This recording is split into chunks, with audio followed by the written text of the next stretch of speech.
Mon père a donné 350 000 € à mon frère pour acheter une maison et m'a dit, tu paieras le crédit immobilier ce mois-ci. Alors, j'ai coupé tout contact avec eux.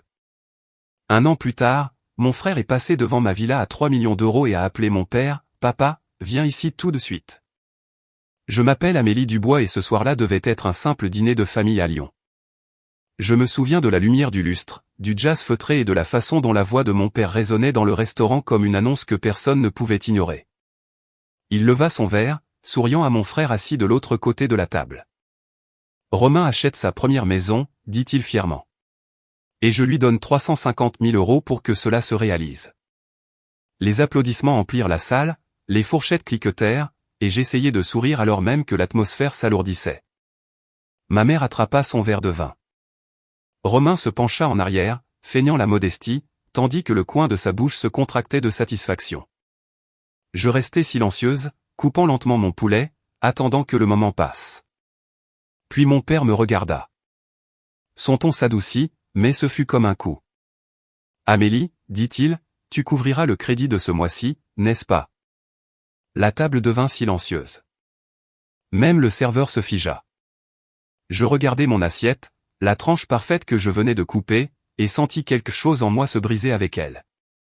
Romain fut le premier à rire, puis s'arrêta en voyant que je ne souriais pas. Ma mère évita mon regard. Je posai ma fourchette, délicatement, pliai ma serviette et me levai. Personne ne me demanda où j'allais. Dehors, Lyon brillait d'or à travers la vitre striée de pluie de ma voiture. La ville n'avait jamais semblé aussi vivante, et ma famille ne m'avait jamais paru aussi lointaine. Je mis le moteur en marche et me murmurai à moi-même. C'était le dernier dîner auquel j'assistais. L'équité n'a jamais eu sa place à notre table. Quand j'étais jeune, notre maison dans la banlieue lyonnaise paraissait parfaite de l'extérieur, avec des pelouses bien entretenues et une peinture fraîche qui donnait l'illusion de l'équilibre. À l'intérieur, tout tournait autour de mon frère.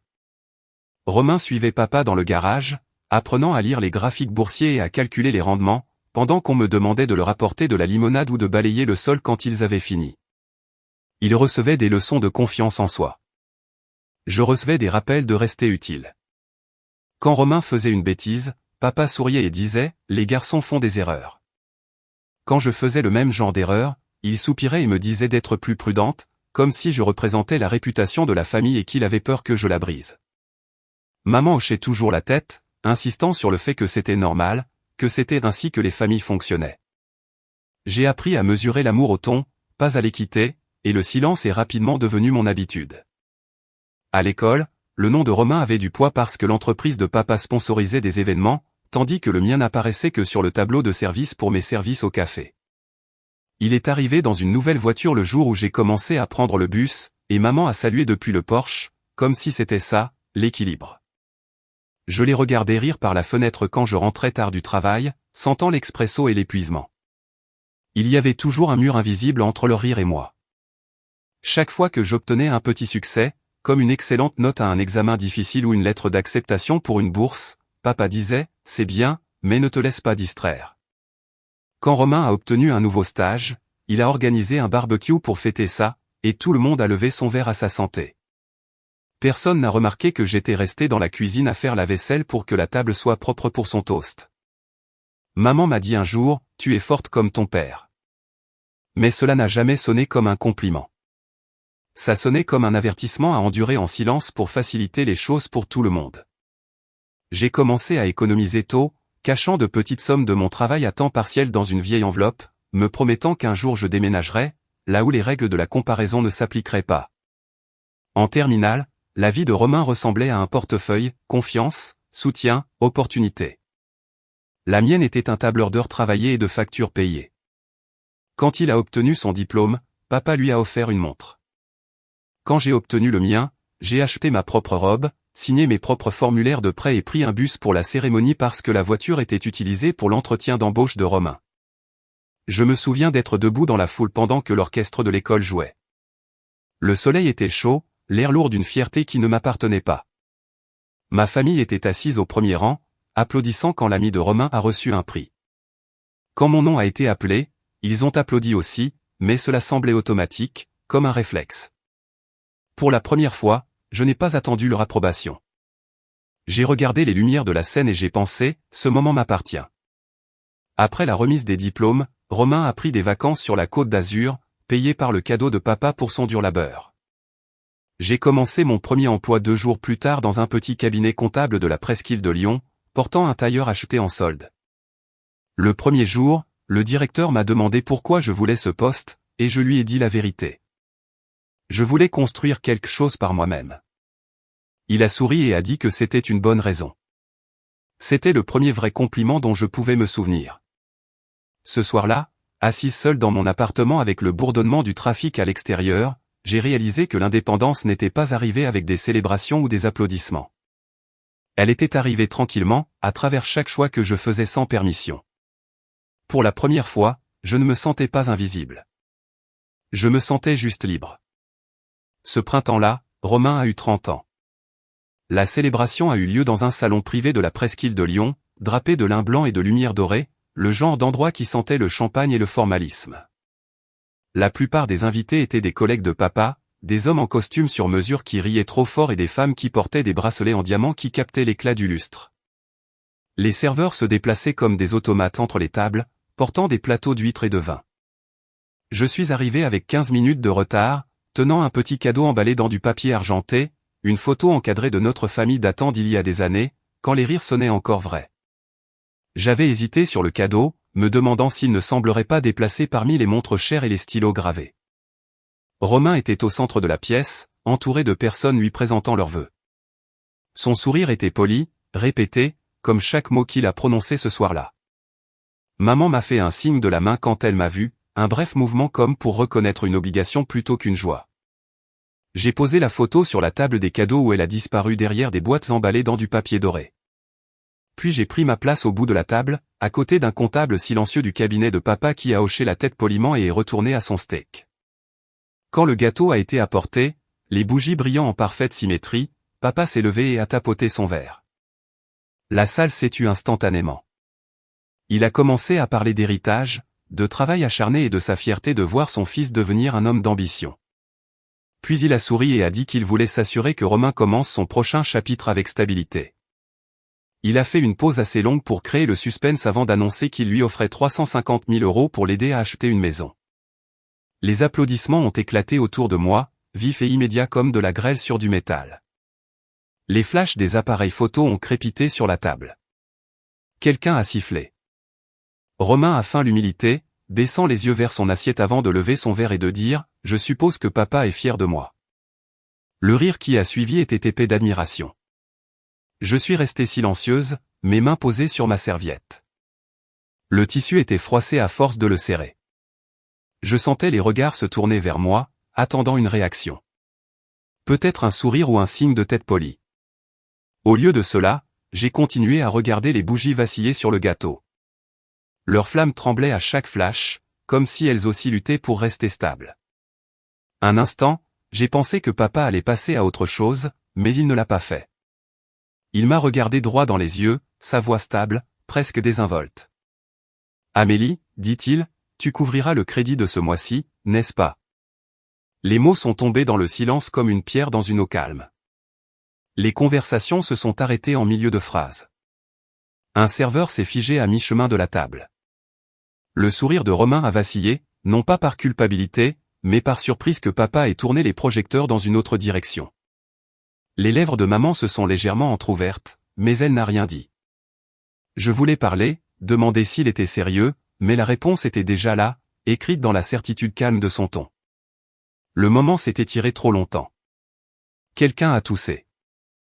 Un autre a attrapé son verre pour combler le vide. Je me suis finalement levé, ma chaise raclant contre le sol en marbre. Mes jambes tremblaient, mais ma voix est restée calme quand j'ai dit « Je crois que j'ai assez célébré ». Personne n'a essayé de m'arrêter. Ni Romain, ni maman, ni papa. Dehors, la pluie avait commencé. La pluie lyonnaise n'arrive jamais doucement. Elle tombait à verse comme si elle voulait tout effacer sous elle. J'ai marché sans parapluie, mes talons claquant contre le trottoir mouillé. Les lumières de la ville se déformaient en traînées blanches et ambrées. Mes cheveux collaient à mon visage, ma robe était humide et lourde. Pourtant, j'ai continué à marcher, chaque pas plus fort que le précédent, le son avalé par le tonnerre au-dessus de ma tête. Derrière moi, les fenêtres du restaurant brillaient d'une lueur chaude, pleine de gens qui oublieraient ce moment avant le dessert. À l'intérieur de cette salle, ils riraient à nouveau, trinqueraient à nouveau, peut-être même prononceraient mon nom avec pitié ou agacement. Mais dehors, sous la pluie, j'ai senti quelque chose changer. L'air sentait la terre mouillée et la libération. Quand j'ai atteint ma voiture, j'ai jeté un dernier regard à l'entrée du restaurant, où le voiturier se tenait sous l'auvent. Les rires à l'intérieur montaient et descendaient comme une vague que je n'avais plus besoin de surfer. J'ai déverrouillé la portière, me suis assise et j'ai regardé mon reflet dans le rétroviseur. Mon mascara avait coulé, mais mes yeux semblaient clairs. Ce soir-là n'était pas seulement l'anniversaire de mon frère. C'était la dernière fois que j'appartenais à leur version de la famille. Le lendemain matin, après avoir quitté ma famille, j'ai emménagé dans un 2 pièces près de la presqu'île de Lyon. Les murs étaient nus, la moquette sentait légèrement la peinture, et le seul meuble était une table pliante que j'avais achetée dans un magasin de seconde main. Ce n'était pas grand-chose, mais c'était à moi. Je travaillais comme comptable indépendante, acceptant des contrats pour de petites entreprises qui ne pouvaient pas se permettre un personnel à plein temps. Chaque facture que j'envoyais était comme un pas de plus loin de tout ce que j'avais connu. Les jours se fondaient les uns dans les autres dans une routine tranquille. Je me levais tôt, préparais un café qui avait un goût trop fort et ouvrais mon ordinateur portable au même endroit, près de la fenêtre. Le bruit du trafic en bas est devenu une sorte de rythme qui me poussait à avancer. J'ai appris à vivre sans le bruit des autres, sans la pression de performer. C'était étrange au début, cette quiétude. La liberté ne rugissait pas, elle chuchotait. Un après-midi, lors d'un séminaire sur la fiscalité des entreprises, j'ai rencontré Damien Muller. C'était un analyste financier qui avait quitté son cabinet après avoir refusé de manipuler les données des clients. Nous avons commencé à parler après la session, d'abord de feuilles de calcul, puis de valeurs. Il avait ce genre de concentration calme qui inspirait confiance. Quand j'ai mentionné une idée que je dessinais depuis des mois, une plateforme pour aider les jeunes professionnels à gérer leurs finances et à financer de petits projets, il s'est penché et a dit, ça pourrait vraiment marcher. Une semaine plus tard, nous nous sommes revus dans un café près de la rue de la République. Damien a apporté son ordinateur portable et un carnet rempli de schémas. On l'appellera Fairfund, a-t-il dit, expliquant comment le nom symbolisait l'équité et l'opportunité. Sa conviction a rendu l'idée possible. Ce soir-là, j'ai enregistré le nom de domaine et dessiné la première maquette. Les mois suivants sont devenus un cycle de travail et d'épuisement. Je m'occupais de la logique comptable, de la conformité et du premier contact avec les petites entreprises clientes. Damien a construit l'interface et modélisé le système d'investissement. Certaines nuits, nous restions au bureau jusqu'à l'aube, mangeant des plats à emporter et écrivant du code entre des tasses de café à moitié finies. Le week-end, pendant que la ville se taisait, nous préparions notre première présentation pour les investisseurs. Dr Perrin, ma vieille amie de l'université, a appelé un vendredi soir après avoir vu mes messages tardifs en ligne. Elle était maintenant thérapeute et a insisté pour que je dîne avec elle. On dirait que tu oublies de respirer, m'a-t-elle dit. Au restaurant, elle m'a écouté expliquer l'idée de Fairfund, comment cela consumait chaque partie de ma journée. Elle a souri doucement et m'a rappelé que l'ambition et l'épuisement professionnel portaient souvent le même visage. C'était le genre de conversation qui a réinitialisé quelque chose en moi. En rentrant chez moi, j'ai scotché la quittance de loyer de mon appartement au mur. Ce n'était pas de la décoration. C'était un rappel. Le montant de chaque mois me rappelait le coût de l'indépendance, non seulement en argent, mais aussi dans le courage de continuer quand personne ne croyait en vous. J'ai commencé à les collectionner, une pour chaque mois où je suis resté à flot. Alors que Fairfund grandissait, le sentiment de stabilité que je n'avais jamais connu grandissait aussi. Nous avons atteint nos 100 premiers utilisateurs, puis 2 cents. De petits entrepreneurs ont commencé à écrire des mots de remerciement, disant qu'ils avaient enfin lancé leur projet grâce à nous. Chaque message comblait une partie de moi que les éloges familiaux n'avaient jamais pu atteindre. J'ai commencé à remarquer des changements en moi aussi. Je ne vérifiais plus mon téléphone, attendant des excuses ou des appels qui ne viendraient jamais. L'appartement résonnait encore quand je fermais la porte le soir, mais il ne semblait pas vide. Il semblait honnête.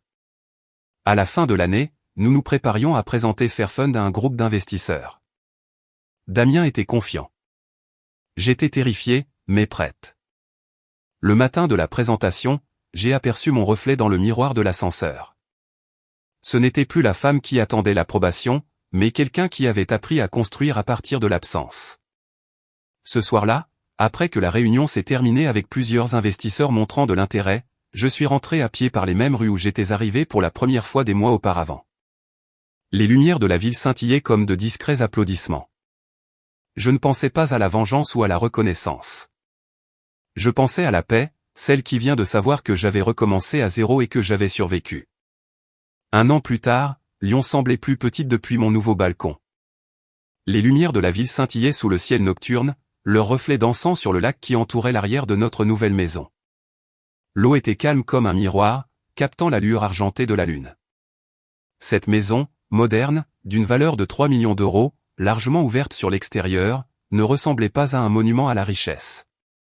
Elle semblait être la preuve que la paix avait sa place, même après le silence. Fairfund avait grandi au-delà de tout ce que j'avais jamais imaginé. La plateforme n'était plus une start-up fonctionnant sur des nuits blanches et des ordinateurs portables empruntés. Après des mois de réunions avec des investisseurs, nous avons obtenu un financement complet et nous nous sommes étendus dans 3 régions. J'ai été promue directrice financière, un titre qui sonnait étranger dans ma bouche, mais qui correspondait à la vie que je construisais. Mon agenda s'est rempli de réunions de conseils d'administration et d'interviews avec la presse. Mais peu importe à quel point mon travail devenait public, mon monde personnel restait petit, intentionnel, calme. Alexandre Rousseau, mon partenaire en affaires et maintenant l'homme avec qui je partageais cette maison, est sorti sur le balcon avec 2 tasses de café. Il avait rejoint Fairfund peu de temps après la levée de fonds, d'abord comme conseiller, puis comme quelque chose de plus. Il comprenait le calme non pas comme une absence de bruit, mais comme un choix. Quand je lui ai dit que je voulais une maison où les matins commençaient avec une eau calme au lieu du trafic, il a trouvé cette propriété. Nous avons signé les papiers 2 mois plus tard. À l'intérieur de la maison, la lumière du soleil filtrait chaque matin à travers les baies vitrées, peignant des touches d'or doux sur les murs. Dans mon bureau, au-dessus de la bibliothèque, était accroché un simple cadre. À l'intérieur se trouvait un morceau de papier froissé, ma première quittance de loyer de l'appartement où j'avais tout recommencé. L'encre s'était estompée, mais les chiffres étaient encore lisibles. Chaque fois que je le regardais, je me souvenais des nuits où j'avais compté les pièces pour payer le loyer, du silence qui me semblait autrefois solitaire mais qui était devenu ma force. Ce papier valait plus que n'importe quel certificat ou titre. C'était ma preuve de liberté. Ma famille n'avait pas cherché à me contacter depuis cette nuit à la fête de Romain. Anniversaire, vacances, étape professionnelle, tout s'est passé sans un mot. Au début, je pensais que le silence me ferait mal pour toujours. Je m'attendais à ce que la culpabilité ou le manque reviennent, mais à la place, ils ont été remplacés par une quiétude, une paix qui est restée. Je ne vérifiais plus les messages ni ne rejouais de vieux souvenirs dans ma tête.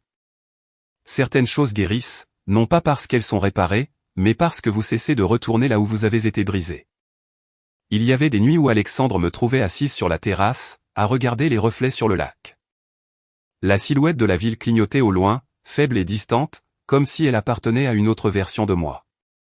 Un soir, après une longue journée de réunion, je lui ai dit que je me demandais parfois si j'en avais fait assez pour prouver ma valeur, si couper les ponts avait été cruel. Il m'a regardé un long moment, puis a dit doucement, « Tu ne leur dois pas de preuves. Tu la vis. » Ces mots se sont installés en moi comme de l'air chaud après la pluie. Ce n'était pas la validation que j'avais cherchée toutes ces années. C'était la clarté. Tout ce que j'avais construit, chaque décision tranquille, chaque nuit blanche, ce n'était pas pour la vengeance ou la reconnaissance. C'était pour la paix, celle qui n'a pas besoin d'applaudissements pour exister. Le nouveau bureau de Fairfund donnait sur le centre-ville, à quelques rues seulement de l'endroit où j'habitais. Parfois, je passais devant ce vieil immeuble, l'enseigne d'elle avait toujours accroché au-dessus de la porte. Cela me rappelait à quel point les débuts pouvaient être fragiles et à quel point il y a de la force à ne pas abandonner. Le concierge, qui se souvenait encore de mon nom, m'a dit un jour, « Vous avez fait du chemin, mademoiselle Dubois. » J'ai souri et répondu, « Assez pour me sentir chez moi. » À la maison, l'air sentait le cèdre et le café. Le rire d'Alexandre venait de la cuisine, suivi du léger bourdonnement de la musique jouant dans les enceintes. Je me suis tenu de nouveau sur le balcon, traçant la ligne d'horizon de mes yeux. Lyon ne me semblait plus être la ville qui avait autrefois contenu ma douleur. Elle paraissait plus petite, plus douce, presque bienveillante. J'ai réalisé que la paix n'efface pas le passé. Elle cesse simplement de réclamer votre attention. Ce soir-là, je me suis assise près de la fenêtre, la quittance de loyer encadrée brillant sous la lampe. Le papier était corné sur les bords, fragile mais intact, comme moi. Je ne courais plus après l'approbation. J'avais construit quelque chose de solide à partir de tout ce qui m'avait autrefois brisé. L'hiver suivant, les ennuis avaient trouvé l'adresse de Romain. Son nom remplissait les pages économiques pour toutes les mauvaises raisons. Les gros titres parlaient d'investissements ratés, de prêts non remboursés et d'investisseurs exigeant des comptes. Les articles mentionnaient la même maison que mon père lui avait fièrement achetée des années auparavant, maintenant en procédure de saisie. Je n'ai pas détourné le regard lorsque la nouvelle est apparue sur mon téléphone, mais je n'ai pas non plus tendu la main. La pitié était devenue une langue que je ne parlais plus. Fairfund était florissante. L'équipe s'agrandissait et mon emploi du temps était un tourbillon de réunions et de vols. Un soir, en rentrant d'une conférence à Genève, j'ai vu une berline noire garée près du portail d'entrée. Romain se tenait à côté, son costume froissé, les cheveux en désordre, les yeux cernés comme quelqu'un qui n'avait pas dormi depuis des jours. Le gardien de sécurité m'avait déjà appelé avant de le laisser approcher, mais je leur ai dit de l'autoriser. Certaines fins méritent un silence approprié. Il a souri faiblement alors que je me dirigeais vers l'entrée. « Tu as l'air différente », a-t-il dit, jetant un coup d'œil par-dessus mon épaule aux larges portes vitrées et à la pelouse manucurée. « On dirait que les affaires marchent bien. » J'ai hoché la tête une fois et j'ai attendu. Il a déplacé son poids, s'est raclé la gorge, puis a finalement dit la raison de sa venue. « J'ai juste besoin d'un petit coup de main, Amélie. Un prêt, quelque chose à court terme. Je te rembourserai. J'ai juste besoin de respirer à nouveau. » Je me suis souvenu de la nuit de son 30e anniversaire, du toast, de la main fière de mon père sur son épaule, et des rires qui avaient suivi. Je me suis souvenu du moment où cette même main m'avait désigné, me demandant de payer son crédit. J'avais déjà passé des années à apprendre que le silence n'était pas une faiblesse. C'était le contrôle. « Romain, dis-je doucement, j'espère que tu trouveras un moyen de t'en sortir, mais je ne peux pas en faire partie. » Son expression est passée de la supplication à l'incrédulité. « Tu vas vraiment faire ça ? À ton propre frère. » Je n'ai pas répondu. Le vent portait le faible bruit du lac au-delà du jardin. Quand il a réalisé que je ne changerais pas d'avis, il a secoué la tête, a marmonné quelque chose sur l'orgueil et est parti sans un autre mot. 2 jours plus tard, mon téléphone a commencé à vibrer sans arrêt. Une publication de Romain était devenue virale. Il avait écrit sur une sœur qui avait oublié ses racines, joignant une photo de l'ancienne maison de nos parents, sous-entendant que j'avais abandonné ma famille pour le succès. Les commentaires se multipliaient plus vite que je ne pouvais les faire défiler. Certains me traitaient de froide, d'autres me qualifiaient d'inspiration. Le bruit était assourdissant. Puis sont venus les appels de mes parents. La voix de ma mère était tranchante, empreinte de déception. « Amélie, réalises-tu l'image que ça donne ? Les gens nous appellent pour demander ce qui s'est passé. Tu dois arranger ça. Tu es en train de détruire la réputation de notre famille. » Le ton de mon père était plus froid. « Fais ce qu'il faut. C'est ton frère. » Je fixais le téléphone, leur voix se chevauchant jusqu'à se fondre en un bruit parasite. Alexandre est entré dans la pièce, ses yeux cherchant les miens. « Veux-tu que je dise quelque chose publiquement ?» a-t-il demandé. J'ai secoué la tête. « Non, laisse-les parler. » Ce soir-là, j'ai désactivé toutes les notifications et ouvert mon ordinateur portable. Pendant qu'Internet se disputait, j'ai fini d'examiner les rapports trimestriels et préparé les documents pour les investisseurs. Le monde extérieur brûlait de spéculation, mais à l'intérieur, ma concentration est restée intacte. J'avais appris que le silence pouvait être plus éloquent que n'importe quelle défense. Dans les semaines qui ont suivi, le bruit s'est estompé. Les gens sont passés à un autre scandale, un autre nom. Romain a supprimé sa publication, peut-être par honte, peut-être parce qu'elle n'attirait plus l'attention. Mes parents ne se sont jamais excusés, mais ils ont cessé d'appeler aussi. L'absence me semblait familière, presque réconfortante. Un soir, alors que je travaillais tard dans mon bureau, Alexandre a posé une tasse de thé à côté de moi. Tu es silencieuse, a-t-il dit doucement. J'ai souri faiblement. J'apprends que silencieuse ne veut pas dire impuissante. Il a hoché la tête, comprenant sans avoir besoin de plus de mots. J'ai de nouveau regardé la quittance de loyer encadrée, accrochée au-dessus de mon bureau. Elle avait survécu à chaque saison, chaque tempête, chaque silence. J'ai alors réalisé que je n'avais pas besoin de défendre la femme que j'étais devenue. Le monde pouvait me méprendre, déformer mon histoire, et cela n'affecterait toujours pas la paix que j'avais gagnée. Pour la première fois, j'ai vu le silence non pas comme une capitulation, mais comme une sorte de pouvoir, celui qui ne crie pas, n'explique pas, ne supplie pas d'avoir raison. Il endure, tout simplement. Ce printemps-là, je suis monté sur scène sous des lumières dorées. La salle scintillait d'anticipation. Les flashs des appareils photo crépitaient comme de brèves étincelles, et la foule s'est tue alors que je m'approchais du podium. L'écran derrière moi brillait du logo de la Fondation Ferrome, un projet qui avait pris forme au fil de mois de planification, de nuits tardives et d'une intention prudente. C'était le début de quelque chose de plus grand que toute entreprise que j'avais bâtie auparavant, un fonds de 750 000 € dédié à fournir un abri et une éducation aux orphelins et enfants abandonnés de la région Auvergne-Rhône-Alpes. J'avais répété mon discours une douzaine de fois, mais là, face à des centaines de visages, les mots ont commencé à ressembler moins à des lignes de texte qu'à une vérité qui avait attendu trop longtemps pour être dite. Parmi les invités, j'ai remarqué des silhouettes familières. Mes parents étaient assis au 3e rang, la posture de mon père toujours droite, les mains de ma mère soigneusement jointes sur ses genoux. Romain était assis à côté d'eux, arborant le même sourire forcé que j'avais vu trop de fois lors des réunions de famille. Pour le public, il ressemblait à des parents fiers soutenant une histoire à succès. Seul moi connaissais la vérité. La performance avait simplement changé de scène. Alexandre se tenait près du devant, son expression calme, stable, me rappelant de respirer. J'ai commencé à parler, ma voix claire mais chaleureuse, retraçant le parcours qui m'avait mené à ce moment. Ferrome est né d'une simple question, dis-je. Que arrive-t-il aux enfants qui n'ont nulle part où retourner? La salle s'immobilisa. J'ai laissé le silence s'étirer avant de continuer. Parfois, ce ne sont pas seulement ceux qui sont laissés pour compte par des étrangers. Parfois, ils sont oubliés par leur propre famille. Des murmures parcoururent l'auditoire.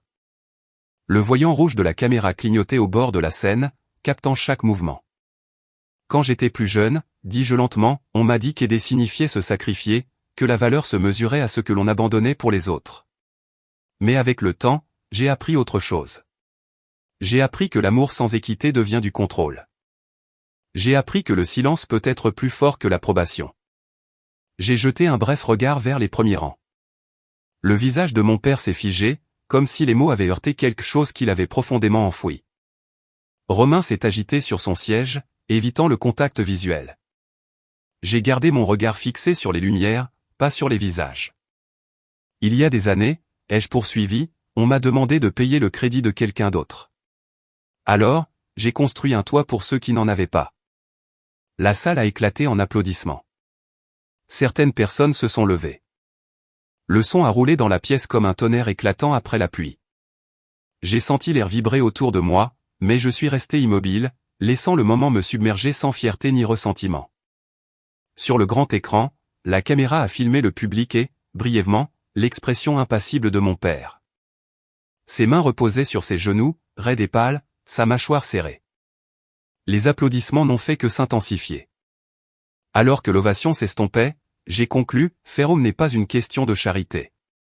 C'est une question de restauration de la dignité. Chaque enfant mérite plus que la survie. Il mérite la sécurité, le choix et une voix. Mes derniers mots ont flotté dans la lumière avant que je ne recule du podium. À la fin de la cérémonie, les journalistes se sont regroupés près de la scène, les flashs crépitant contre le décor doré.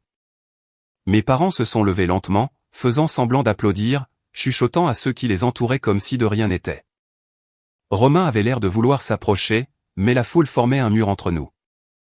Je me suis tourné vers Alexandre, qui m'a tendu la main.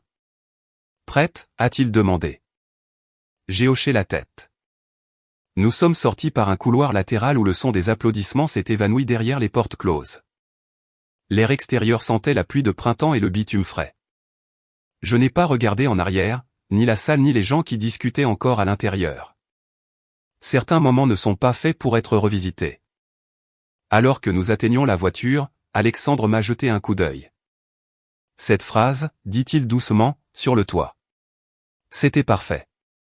J'ai souri faiblement. Elle n'a pas été écrite pour eux, ai-je répondu. Elle a été écrite pour moi. Dans la voiture, les lumières de la ville se sont brouillées à travers la vitre alors que nous nous éloignions. Mon téléphone vibrait de messages, de félicitations, d'articles, d'invitations, mais je n'en ai ouvert aucun. J'ai regardé la ligne d'horizon se réduire derrière nous, la lueur de la salle se dissolvant dans la distance. Pendant des années, j'avais essayé de trouver une conclusion par l'explication, par le pardon, par des mots qui n'ont jamais atterri. Mais en quittant cette scène en silence, j'ai compris quelque chose de nouveau. Parfois, la forme la plus vraie de paix n'est pas d'être entendu, mais de savoir que l'on n'a plus besoin de parler. Le lendemain matin du gala, Lyon semblait plus calme que jamais. La ville bougeait lentement sous une brume de lumière matinale, et depuis le balcon, je pouvais voir le lac refléter une faible ligne argentée d'aube. Les journaux étaient déjà arrivés. En première page de la section économique, un titre familier, l'ancien investisseur Romain Dubois déclaré en faillite. Sa société s'était effondrée sous le poids de dettes impayées, et l'article se terminait par une ligne sur les audiences de liquidation prévues pour le printemps. Plus bas sur la page, un autre article mentionnait mes parents. Ils avaient vendu leur maison et quitté le quartier, réduisant leur train de vie, comme le disait délicatement le journaliste. J'ai plié le journal sans le finir. Le monde avait tourné la page. Il ne restait plus de colère en moi, seulement une reconnaissance tranquille des fins qui avaient enfin bouclé leur cercle. Debout sur ce balcon, la même vue qui symbolisait autrefois la distance me semblait maintenant être une conclusion. Le vent était doux, faisant bruire les rideaux contre la vitre. La maison derrière moi était silencieuse, à l'exception du léger bourdonnement de la machine à expresso. Alexandre était parti pour un jogging matinal, laissant un mot près du comptoir, on se promène plus tard. J'ai souri à cette simplicité. La paix, ai-je réalisé, n'arrive pas toujours avec une grande annonce. Parfois, elle se glisse simplement, sans se faire remarquer, et décide de rester. Quand Alexandre est revenu, nous avons marché le long du sentier du lac, celui bordé de jeunes arbres plantés par la ville après une tempête des années auparavant. Leurs branches s'arquaient au-dessus de nous, formant une canopée lâche qui filtrait la lumière du matin.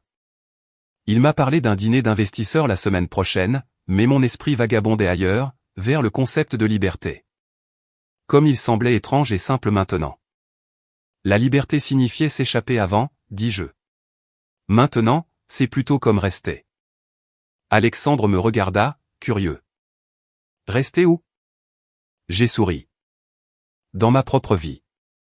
La fondation Ferrum avait dépassé nos attentes. Les dons affluaient régulièrement, non seulement des entreprises, mais aussi de gens ordinaires qui croyaient en la cause.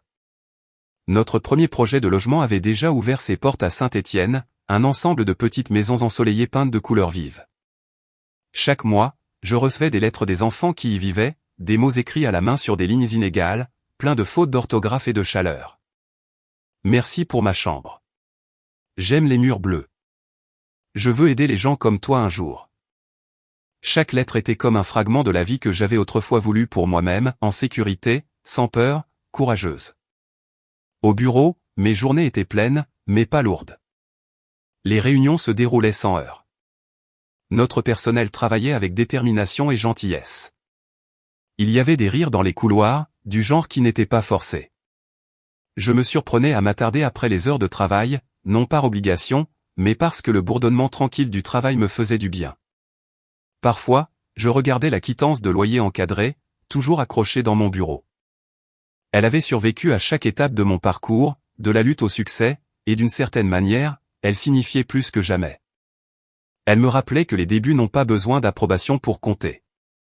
Ce soir-là, Alexandre et moi nous sommes assis de nouveau sur le balcon. Les lumières de la ville scintillaient sur le lac comme des étoiles flottantes. Il a versé 2 verres de vin et a demandé, « Penses-tu parfois à eux ?» Je savais qu'il parlait de ma famille. Parfois, ai-je admis, pas avec colère, juste avec distance. Je pense que nous sommes tous devenus ce que nous étions censés être. Il a hoché la tête, sa main trouvant la mienne. Regrettes-tu quoi que ce soit? J'ai réfléchi un instant. Non, dis-je, parce que sans tout ça, je ne saurais pas ce que c'est que la paix. Plus tard, alors que la nuit s'approfondissait, j'ai traversé la maison, éteignant les lumières une par une. La lueur de la ville filtrait encore à travers les fenêtres, se reflétant sur le verre et peignant de doux motifs sur le sol. Je me suis arrêté près des lettres encadrées des enfants, quelques dessins, quelques signatures au crayon de cire, et j'ai senti une chaleur tranquille se répandre dans ma poitrine. J'ai murmuré à la pièce vide, cette paix valait chaque tempête. Ce n'était pas le triomphe qui me remplissait, ni la fierté. C'était quelque chose de plus simple. L'acceptation. La compréhension que chaque blessure n'a pas besoin d'un remède. Chaque perte ne nécessite pas de réparation. Parfois, la résolution la plus puissante est le silence. Celui qui ne vient pas de la défaite, mais du choix de ne plus se battre. Le passé avait déjà parlé fort et assez longtemps. C'était maintenant à mon tour de vivre sans avoir besoin de répondre. Lyon scintillait au-delà de la vitre. La ligne d'horizon se reflétait comme de l'or en fusion sur le lac. L'air extérieur était frais, presque tendre. Je me suis appuyé contre la fenêtre, regardant les légères ondulations sur l'eau. Pour la première fois depuis des années, j'ai senti que mon histoire n'avait plus besoin d'être racontée. Elle s'était déjà écrite d'elle-même dans les vies que j'avais aidé à reconstruire, dans la maison qui se tenait solide là où il y avait autrefois du vide. Et c'était suffisant. Le silence n'est pas une faiblesse. C'est l'espace où la dignité grandit. Parfois, la seule façon de guérir est de s'éloigner et de laisser les conséquences parler d'elles-mêmes. Vous ne devez à personne la version de vous-même qui les met à l'aise. Vous vous devez à vous-même la liberté d'être en paix.